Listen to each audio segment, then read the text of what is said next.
नमस्कार। जय माता दी। मैं हूं आपकी अपनी लाइफ डिजाइनर आचार्य जीतू सिंह। बुध का राशि परिवर्तन और बुध अपनी राशि में आ रहे हैं 26 तारीख को 8:52 है, यानी सुबह 8:52 पर सुबह मॉर्निंग में ये अपनी राशि मिथुन राशि में आ जाएंगे, जो कि तृतीय और षष्ठ यानी तीसरे और छठे भाव के स्वामी हैं। और 28 तारीख को शुक्र भी मिथुन राशि में आ जाएंगे और 11:59 यानी 11:59 पर रात को ये अपने अगेन मिथुन राशि में प्रवेश कर जाएंगे, यानी पहले से ही बुध वहां पर है और फिर उसके बाद शुक्र भी वहां पे आ जाएंगे। शुक्र काल पुरुष की कुंडली के हिसाब से द्वितीय और सप्तम भाव के स्वामी होते हैं।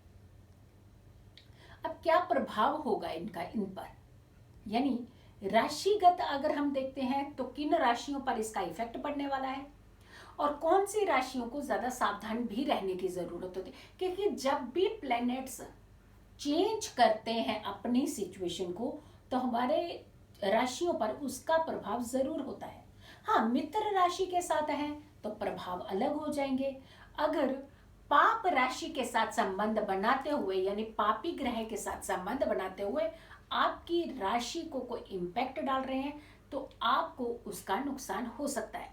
तो बेहतर यही होता है कि हमें पहले ही थोड़ा सा अटेंटिव होकर के, चौकन्ने होकर के, समझ करके अपनी चीजों को उसी हिसाब से उसी दिशा की ओर मोड़ लेना चाहिए, तो वहां हमारा बचाव शुरू हो जाता है।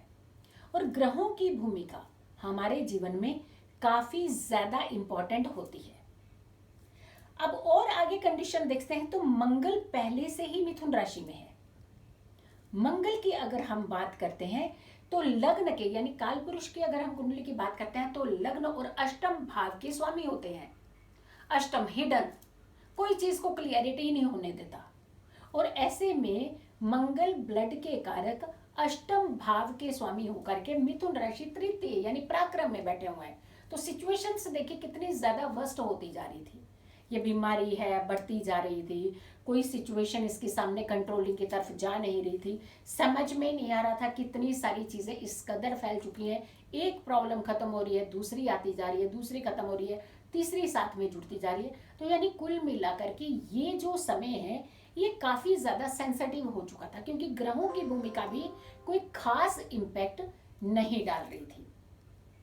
देखिए, पॉजिटिव इंपैक्ट जब भी हमारी कुंडलियों पर होता है तो उसका बहुत ज्यादा इंपैक्ट रहता है हमारे निजी जीवन पर। लेकिन अब हम और भी इसके पहलू देखते हैं कि और किन पहलुओं के साथ इन ग्रहों की क्या कॉम्बिनेशन बन रहे हैं। हम राशि की बात जरूर करेंगे क्योंकि राशियों को भी समझना जरूरी है कि उन्हें किन तरीकों की चीजों से सावधान रहने की जरूरत है। अब हम बात करते हैं कि 23 मई को बुध वक्रीय होंगे और 4:01 पर ये वक्रीय होंगे और 3 जून को ये वक्रीय अवस्था में होकर के ही वृष राशि में चले जाएंगे। उसका टाइम है सुबह 2:12 पर, यानी ये इन्होंने घर भी चेंज किया, राशि भी बदली, लेकिन वहां पे बीच में वक्रीय अवस्था भी आ रही है इनकी। तो वक्रीय अवस्था में प्लैनेट्स बहुत ही कम रिजल्ट देते हैं।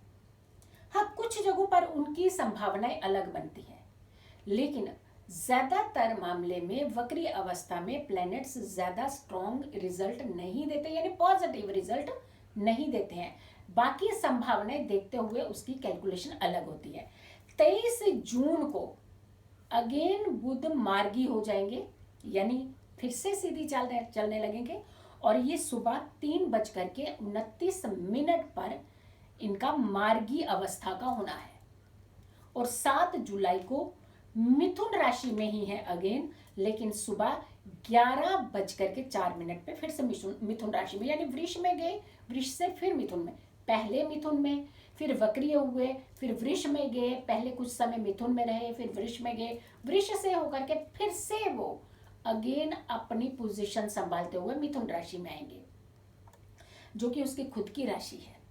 अपने घर जैसे मान लीजिए कि कौन सुरक्षित नहीं फील करता, सेम ऐसी सिचुएशन है, वो अपनी राशि में थोड़ा सा कूल रहेंगे। लेकिन आगे अगर हम बात करते हैं कि कहने वाली जो बात है, जो समझने वाली बात है कि 26 मई से लेकर के 7 जुलाई तक ये जो बुध कभी वक्रीय, कभी मार्गी, कभी वृष में, कभी मिथुन में, तो ये जो अवस्थाएं उथल पुथल वाली है, तो ये कहीं ना कहीं कुंडलियों पर भी इसका इम्पैक्ट जरूर डालती है।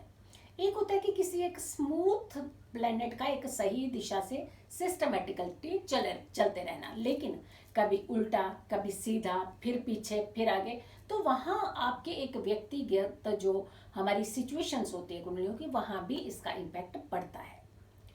राशियों की बात कर लेते हैं, क्योंकि जब भी प्लेनेट का चेंज होता है हमें अपनी राशियों पर जरूर थोड़ा सा फोकस करने की जरूरत होती है।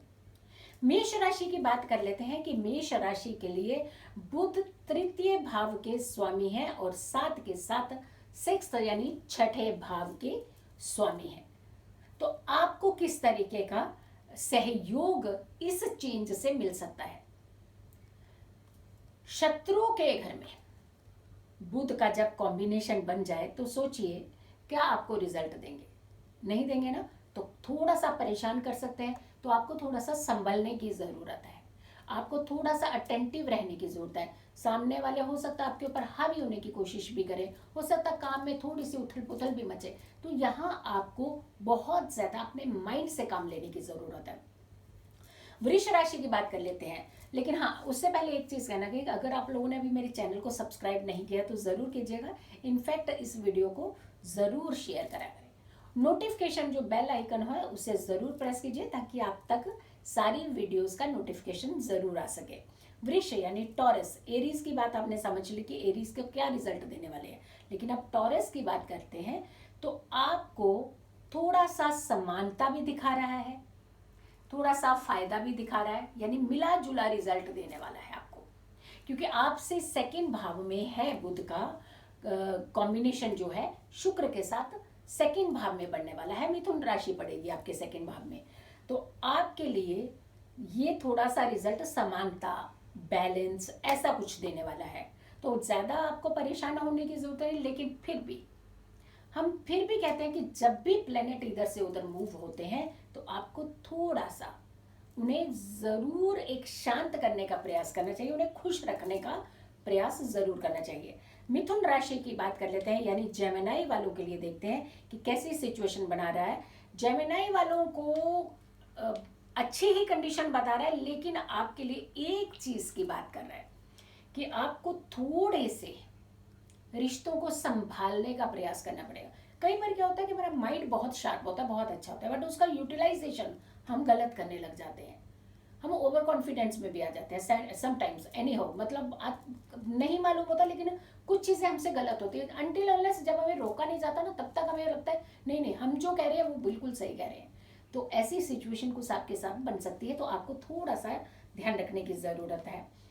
कर्क राशि की बात कर लेते हैं, यानी कैंसेरियन, तो आपको बिल्कुल अटेंटिव रहने की जरूरत है कि अपने से 12वें में चला जाएगा। बुध का जो योग बन रहा है आपकी राशि से 12वां भाव है, तो आपको थोड़ा सा संभलने की भी ज़रूरत है, चौकन्ने रहने की ज़रूरत है। सिंह राशि की बात कर लेते हैं, तो सिंह राशि वालों के लिए थोड़ी सी टेंशन क्रिएट करता हुआ दिखा रहा है, तो आपको कुछ रेमेडीज, कुछ उपाय जो हम लास्ट में बताने वाले हैं उनको आपको करना चाहिए, ताकि हम थोड़ा सा ये पैच, ये समय होता है जुलाई 7 तक का, ये थोड़ा सा नाइसली हम निकाल सके, यानी 26 से लेकर के 27 तक का, तो काफ़ी दिन आ जाते हैं इसके बीच में। तो इसीलिए आपको थोड़ा सा अपने आप को कूल रखने की ज़रूरत है, कुछ समझने की ज़रूरत है, कुछ स्टेप्स अगर आपने लेने हैं ज़िंदगी तो उसमें भी आपको थोड़ा सा ध्यान रखने की ज़रूरत है।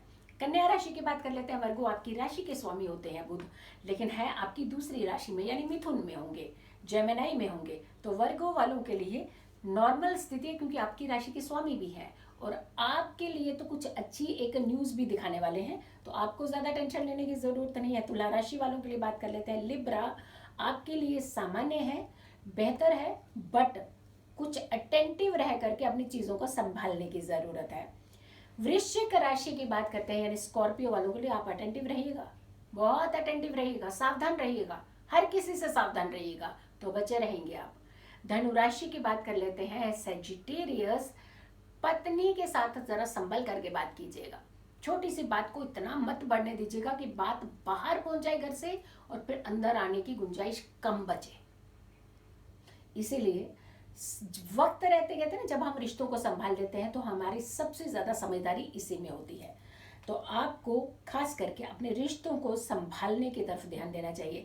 मकर राशि की बात करते हैं कैप्रिकॉन, आपको भी बहुत अटेंटिव रहने की जरूरत है। आपको हर तरीके से चौकन्ने रहने की जरूरत है। फेथ कीजिए, विश्वास कीजिए, लेकिन अंधविश्वास कई बार हम लोग कर देते हैं तो वहां आ जा करके हमें प्रॉब्लम हो जाती है। आंखें बंद करके विश्वास मत कीजिएगा, चीजों को समझने का प्रयास कीजिएगा। कुंभ राशि की बात कर लेते हैं, यानी एक्वेरियस वालों के लिए तो आपके लिए कुल मिलाकर के नॉर्मल स्थिति बता रहा है। लेकिन वहीं आखिरी बात कर लेते हैं मीन राशि की, पाइसियंस की, तो आपको सामान्य रिजल्ट दे रहा है, लेकिन साथ के साथ आपको कुछ हेल्थ इश्यूज को भी इंडिकेट कर रहा है। आपकी कुछ मानसिक स्थिति को लेकर के परेशान कर सकता है। दूसरों की बातें आपको चुभ सकती हैं, सामने वाले की वजह से आपको थोड़ा सा आपका मोरल डाउन हो सकता था। लेकिन अपने मोरल को बनाए रखने के लिए आपने कुछ रेमेडीज, कुछ उपाय जरूर करने हैं। भगवान गणपति की आराधना जितना कर सके आप इस समय बहुत ज्यादा उत्तम मानी जाती है। हर बुधवार को आपने भगवान गणपति को प्रथम पूजनीय देवता है, आपने दूर्वा जरूर अर्पित करनी है। ये आपने उपाय करना ही करना है जब तक ये स्ट्रेच आपका खत्म नहीं हो जाता। यानी 26 से लेकर के 26 मई से लेकर के 7 जुलाई तक का ये समय है। तो आपको थोड़ा सा अटेंटिव रहने की जरूरत है। तो ये बुध का गोचर किन राशियों के लिए कैसा था और सामान्यता कैसा है, तो आपने सारी वीडियो को बहुत अच्छे से समझ लिया। इस वीडियो को बहुत सारे लोगों तक जरूर शेयर कीजिएगा ताकि और लोगों को भी इसकी जानकारी पहुंच सके। खुश रहिए, स्वस्थ रहिए, पॉजिटिव रहिए। जब हम पॉजिटिव रहते हैं तो हर समस्या से हम दूर रहते हैं। नमस्कार।